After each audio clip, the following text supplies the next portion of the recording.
अभी तक हम पिछले एपिसोड में यह बता चुके हैं कि भावों के कारकत्व तो क्या होते हैं, मतलब किस भाव से क्या चीज़ देखी जाती है। आज हम चर्चा करेंगे कि इन ग्रहों में डिग्रीज की क्या स्थिति होती है या डिग्री किसे कहते हैं, डिग्री है क्या चीज़। इसको समझने के लिए हमें जिन लोगों ने हमारे पहले के वीडियो देखे हैं, सौरमंडल की चर्चा हमने किया था। सौरमंडल में सूर्य के चारों ओर पृथ्वी चक्कर लगा रही है। इस चक्कर लगाने में पृथ्वी का एक परिभ्रमण पथ बना हुआ है। परिभ्रमण पथ चारों ओर सूर्य के है तो वो निश्चित रूप से वो गोलाकार है। अब पृथ्वी जो है जब सूर्य के चक्कर लगाती है तो इस परिभ्रमण पथ पे कोई भी एक चक्कर लगाने में 360 डिग्री बनती है। एक गोलाकार कोई भी वस्तु लीजिए तो उसमें कुल डिग्री कितनी होती है, 360। इस 360 को अगर हम 12 राशियां होती हैं, इन 12 राशियों में डिवाइड कर दें तो 360 डिवाइड 12 इज इक्वल टू 30। 360 को 12 राशियों से यानी 12 की संख्या से भाग देने पर 30 हमें मिलता है। कहने का मतलब यह है कि प्रत्येक राशि 30 डिग्री की होती है। अब इस चीज़ को 30 डिग्री को समझने के लिए और उसके प्रभाव को समझने के लिए मान लीजिए कि चंद्रमा यहाँ है। यह पृथ्वी अपने परिभ्रमण पथ पे घूम रही है और यहाँ चंद्रमा है। चंद्रमा पृथ्वी के चक्कर लगाता है और पृथ्वी सूर्य के चक्कर लगाती है, इसलिए चंद्रमा भी सूर्य का चक्कर लगाता है। यहाँ यह हमें बताने का मतलब यह है कि अगर 30 डिग्री हम निकालें और इस परिपथ से निकालें तो एक दूरी तय होगी जिसको हम 30 डिग्री में बांट देंगे। मतलब यह एक राशि की स्थिति बनेगी और यह कुल होगी 30 अंश की, 30 डिग्री की। अब इस 30 डिग्री में सवाल ये बनता है कि क्या कोई भी ग्रह अगर 30 डिग्री का है तो वह ज़्यादा प्रभावशाली परिणाम देगा या 1-2 डिग्री का है तो वो कम प्रभावशाली परिणाम देगा। इसी चीज़ को समझाने के लिए हमने ये गोलाकार मैप बनाया है। इसको समझने के लिए मान लीजिए चंद्रमा यहाँ है और चंद्रमा जब यहाँ पर होगा इसके पास कुल 30 डिग्री है। चंद्रमा मान लीजिए यहाँ से शुरू हो करके यहाँ 2 हुआ, यहाँ 6 हुआ, यहाँ 8 हुआ, यहाँ 30 हो गया मान लीजिए। तो ये इस ढंग से 30 डिग्री की दूरी को ये द्योतित करता है। एक बहुत विशेष ध्यान देने की बात है जो समझने की दिमाग में अभी बैठा लेने की चीज़ है। डिग्री का मतलब ज्योतिष के अंतर्गत कोई अक्षांश नहीं है। ज्योतिष में जब हम डिग्री की बात करते हैं, डिग्री दूरी को द्योतित करता है। डिग्री का मतलब वह उस ग्रह से पृथ्वी की कितनी दूरी है यह बताने के लिए उसे हमने डिग्री में बांटा है, ना कि वो अंश में अक्षांश में बांटा गया है। इसको बांटने के लिए अक्षांश नहीं है। अब वही चीज़ मैं बताना चाह रहा हूँ कि एक राशि यहाँ से लेकर यहाँ तक है 30 डिग्री का। अगर उस राशि में मान लीजिए कि ये 2 डिग्री का चंद्रमा बैठा है किसी भाव में, 2 डिग्री में है, फिर 6 डिग्री में है या 15 डिग्री में है, फिर यहाँ 28, यहाँ 30 डिग्री में है, तो क्या 30 डिग्री का चंद्रमा पृथ्वी पर, चूंकि पृथ्वी के चक्कर लगा रहा है और पृथ्वी पर रहने वाले लोगों के बारे में जानकारी की जाती है, इसलिए ये चंद्रमा या ग्रह से पृथ्वी की दूरी बताने के लिए ये राशियों में डिग्री का आवंटन किया गया है। और जहाँ से पृथ्वी पर उसकी दूरी कम होगी वहाँ पर उसका प्रभाव ज़्यादा होगा, ना कि जब 30 डिग्री में होगा तब प्रभाव ज़्यादा होगा। दूरी कम कहाँ होगी ये बताने के लिए इसे गोलाकार हमने बनाया है, क्योंकि ये परिपथ है जो कि सीधी रेखा में नहीं है, ये गोलाकार है। चंद्रमा अगर यहाँ बैठा है तो यहाँ सबसे कम दूरी होगी और यहाँ भी दूरी लगभग उतनी होगी और यहाँ भी दूरी होगी उतनी ही है, अगर हम 15 अंश रखते हैं यहाँ। तो इसका मतलब ये हुआ कि जहाँ दूरी कम होगी वहाँ चंद्रमा ज़्यादा प्रभावकारी होगा। यानी कि अगर चंद्रमा 2 डिग्री का है, चंद्रमा मान लीजिए 2 अंश में है, तो इसका प्रभाव बिल्कुल कम होगा। इसी तरह से मान लीजिए चंद्रमा 28 डिग्री का है तो उसका भी प्रभाव बिल्कुल कम होगा।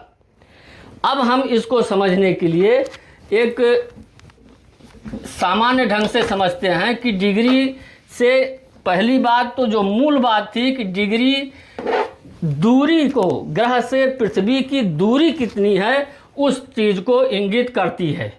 मान लीजिए कोई ग्रह 0 से 2 डिग्री का है और 28 से 30 डिग्री का है। 0 से 2 डिग्री मतलब प्रभाव बिल्कुल नील के बराबर, और 28 से 30 डिग्री है अगर किसी ग्रह का तो वह भी प्रभाव बिल्कुल नील के बराबर। डिग्रीज को वैसे समझने के लिए बाल अवस्था,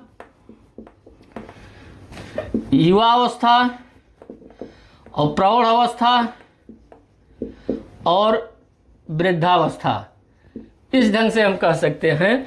तो अब अगर बाल की इस पूरे 30 को हम 5 भागों में बांट लेते हैं। अगर एक रेखा है, यह 30 डिग्री का है, इसके 5 भाग कर लेंगे बराबर बराबर, तो 5 भाग में करेंगे, ये 4 ही हुआ, 5 समझिए बराबर बराबर हैं। तो 0 से 6, 6 से 12, 12 से 18 और 18 से 24 था, 24 से 30। 5 भाग में इसलिए हमने बांटा कि इसका प्रभाव कहाँ कितना रहेगा यह बताने के लिए 5 भागों में बांट दिया। 0 से 6 डिग्री तक ये समझिए कि बिल्कुल ज्योतिष के अंतर्गत जन्मपत्री में डिग्रीज का बहुत बड़ा महत्व है। और यदि कोई ग्रह किसी भाव में 0 से 6 अंश लेकर के बैठा है, 0 से 6 डिग्री तक उसका अंश है, तो वह 25% परिणाम देता है। 0 से 6 डिग्री तक अगर उसका है तो वह जिस चीज़ का कारक है उसमें अपना परिणाम 25% तक देता है। इसी तरह से 6 से 12 डिग्री का है तो वो 50% तक परिणाम देगा। 0 से 6 डिग्री 25%, 6 से 12 डिग्री 50% और 12 से 18 डिग्री का यदि है तो समझिए कि वो अपना पूरा प्रभाव दिखाएगा। अब 12 से 18 ये हमने 5 भाग में इसलिए बांटा था कि ये बढ़ते हुए क्रम में, लेकिन जब अब घटते हुए उधर के क्रम में जाएंगे तो चूंकि दूरी बढ़ जाएगी चंद्रमा से पृथ्वी की, या पृथ्वी पर रहने वाले लोग चंद्रमा से दूर हो जाएंगे। चंद्रमा हम कहने का मतलब हमारा यह है कि कोई भी ग्रह हो, चंद्रमा समझने के लिए मैं बोल रहा हूँ। 18 से 24 डिग्री जब होगा, 18 डिग्री से लेके यदि 24 डिग्री तक कोई ग्रह अंश लेकर के बैठा है तो उसका परिणाम 50% तक होगा। और अगर वो 24 से 30 डिग्री तक है तो फिर परिणाम उसका कम हो जाएगा, वो केवल 25% ही परिणाम देगा। कहने का मतलब यह है कि जब ग्रह से पृथ्वी की दूरी कम होगी तो परिणाम अच्छा होगा, और जैसे ही दूरी बढ़ती जाएगी, चाहे वो 2 डिग्री की तरफ हो अथवा 28-30 डिग्री की तरफ हो, इन दोनों स्थितियों में दूरी बढ़ती जाती है तो परिणाम उसका कम होता जाता है।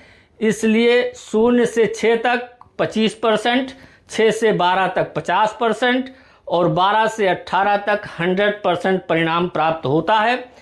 18 से 24% तक फिर वही 50% और 24 से 30 तक 25%। इसमें भी हमने बताया था कि अगर 0 से 2 डिग्री तक है तो समझिए कोई परिणाम नहीं है उसका। और अगर 28 से 30 डिग्री तक है तो भी समझिए वो नील के बराबर है। यहाँ इन डिग्रीज के साथ कोई विशेष परिणाम ग्रह नहीं दे पाते हैं। एक बात और ध्यान देने की है कि हमने अभी एक दिन बताया था कि काल सर्प दोष के लिए हमने बताया था कि जब राहु और केतु के एक ही तरफ सारे ग्रह हो जाएं तो वहाँ काल सर्प दोष कहा जाता है। लेकिन यदि राहु और केतु 5 डिग्री तक हैं और अन्य ग्रह 5 डिग्री से ज़्यादा के हैं तो वहाँ कोई काल सर्प दोष नहीं रह जाता है, कोई काल सर्प दोष नहीं लगता है। यहाँ यही मतलब था जो मैं आज डिग्रीज की बात कर रहा हूँ। 0 से 5 डिग्री तक का मतलब कि बहुत कम परिणाम के लिए प्रभावकारी होगा, और उससे अधिक चूंकि डिग्री लेकर के दूसरे ग्रह बैठे हुए हैं तो वो परिणाम, उसका प्रभाव समाप्त हो जाता है। इसीलिए कहा गया कि 5 अंश की डिग्री तक अगर राहु और केतु लेकर के बैठे हैं तो उनका काल सर्प दोष समाप्त हो जाता है। तो ये हमारे डिग्रीज की चर्चा हुई, और डिग्रीज की चर्चा में जो महत्वपूर्ण चीज़ थी वो हमने समझाने का प्रयास किया। ये डिग्री कहते ज़रूर हैं, डिग्री का मतलब अंश नहीं है। डिग्री ग्रह से पृथ्वी की दूरी बताती है, और वह दूरी जब कम होती है तो परिणाम ज़्यादा होता है, और दूरी जैसे जैसे ज़्यादा होती जाती है परिणाम कम होता जाता है। आज हम अपनी चर्चा इस डिग्रीज के साथ यहीं समाप्त करेंगे। इसके आगे कुछ और अलग चीज़ लेकर के आएंगे, और अगले एपिसोड में हम चाहते हैं कि आप सभी लोग जो कुछ मैं पढ़ा रहा हूँ, हमारी क्लास के पहले आप जन्मपत्रिका लेकर के बैठिए। जो भी चीज़ें बताई गई हैं उसमें नक्शा बना करके उसको रख लीजिए। जिस दिन यह जन्मपत्री लग्न पत्रिका बताना ख़त्म करूँगा, मैं ये सोचता हूँ कि अगर सब बात आपके दिमाग में है तो निश्चित रूप से आप खुद अपनी कुंडली का विवेचन बहुत अच्छे ढंग से कर सकेंगे। आज बस इतना ही, इसके बाद अगले एपिसोड में।